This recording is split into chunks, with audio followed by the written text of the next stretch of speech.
আসসালামু আলাইকুম। এটা একটা মানে সুন্দর একটা প্রশ্ন করছেন যে এখন এই বর্ষার কারণে অতি বর্ষায় অতি প্লাবনে চতুর্দিক থেকে বর্ষার পানির ধাক্কা আসতেছে।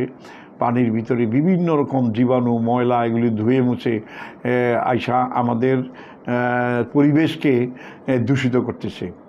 আর এই পরিবেশের দূষিত পানিটাকে আমরা খাচ্ছি, এই পানিটাকেও ফিটকিরি দিয়ে একটু থিতাই নিতে হবে, ফিটকিরি দিয়ে জাল দিয়ে নিতে হবে। শুধু জাল দিলেও হবে না, আপনার গ্লাস হাঁড়ি পাতিল সবগুলো ফিটকিরির পানি দিয়ে ধুয়ে নিতে হবে।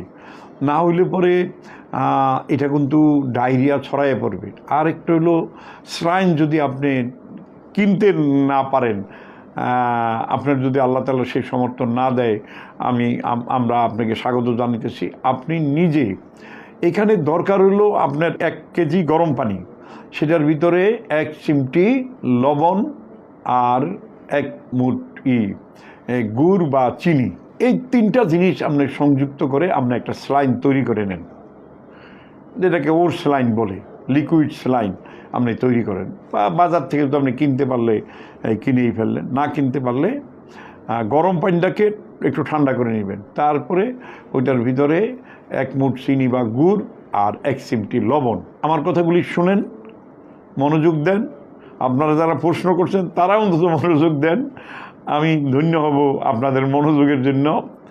1 গ্লাস, আমি বারবার বলছি যে 1 গ্লাস 1 কেজি পানি ভালো করে ফুটাবেন।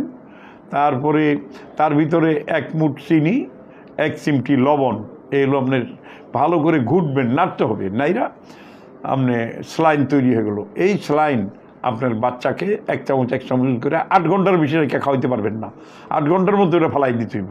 আমি কতটুকু বুঝাইতে পারছি আপনি চিন্তা করেন। আলহামদুলিল্লাহ।